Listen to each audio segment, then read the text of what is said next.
The Strength of Stillness, Marcus Aurelius, on power, restraint, and purpose in a loud world. In a world addicted to noise, notifications, opinions, performances, stillness has become a forgotten power. We chase validation through endless talking, posting, and reacting. But Marcus Aurelius, the Roman emperor and Stoic philosopher, reminds us what is strong does not need to shout.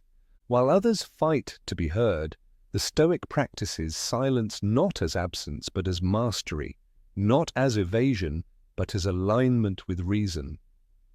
Marcus governed the greatest empire of his time. He commanded legions, survived plagues, faced betrayal, and buried his children. But even more daunting than ruling Rome was ruling himself. And for that he turned inward. He didn't tweet. He didn't perform. He wrote quietly to himself. We call it meditations now, but it wasn't meant for us.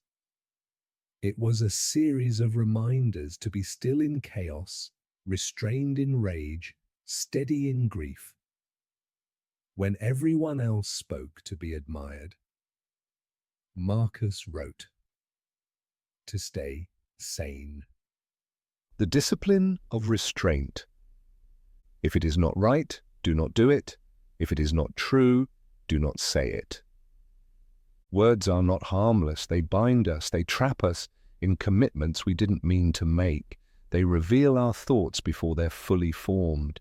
And worst of all, they become habits. Marcus knew the cost of careless speech. In the Roman court, a poorly timed phrase could trigger rebellion. A public misstep could cost lives. But more than politics, it was philosophy that taught him. Reacting is weakness. Restraint is strength. How much more harmful are the consequences of anger than the circumstances that aroused them in us?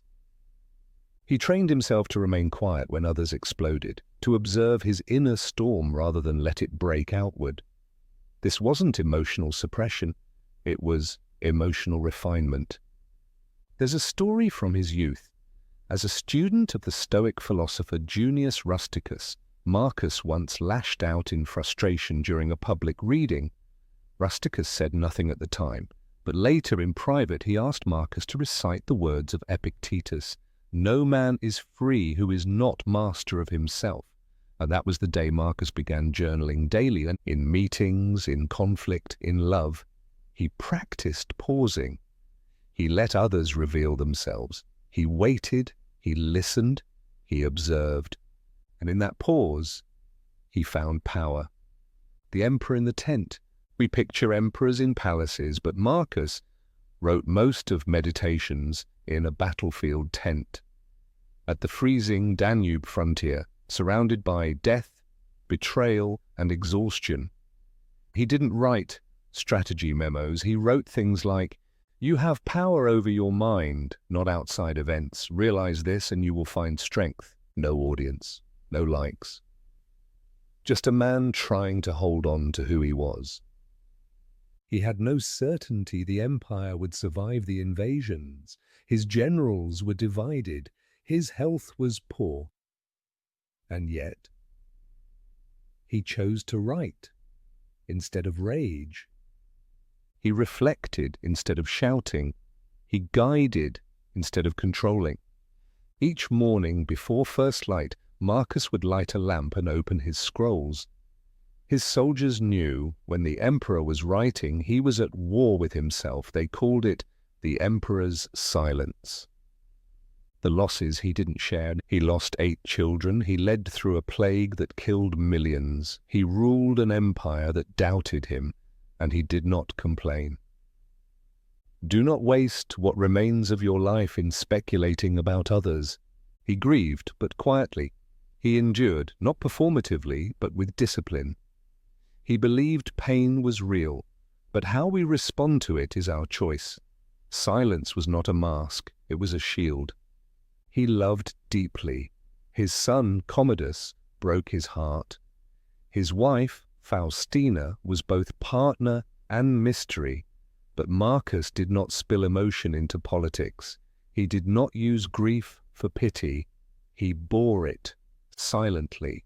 There is a passage in Meditations where he writes, "Accept whatever comes to you woven in the pattern of your destiny, for what could more aptly fit your needs?"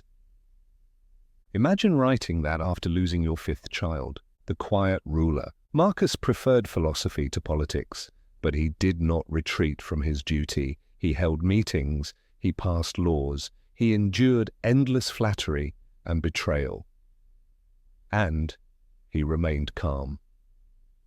One senator once tried to have him assassinated. Marcus spared him. Others would have boasted of their mercy. Marcus simply moved forward. Because mercy is not for display, it is for the soul. He once wrote, "The best revenge is not to be like your enemy." That is not weakness, that is mastery. There was a revolt in the East. Rather than immediately retaliate, Marcus sent letters, carefully composed, offering terms. Invoking shared values, he avoided bloodshed, not through fear, but through clarity. And when his critics accused him of hesitation, he simply said, "If someone is able to show me that what I think or do is not right, I will happily change, for I seek the truth by which no one was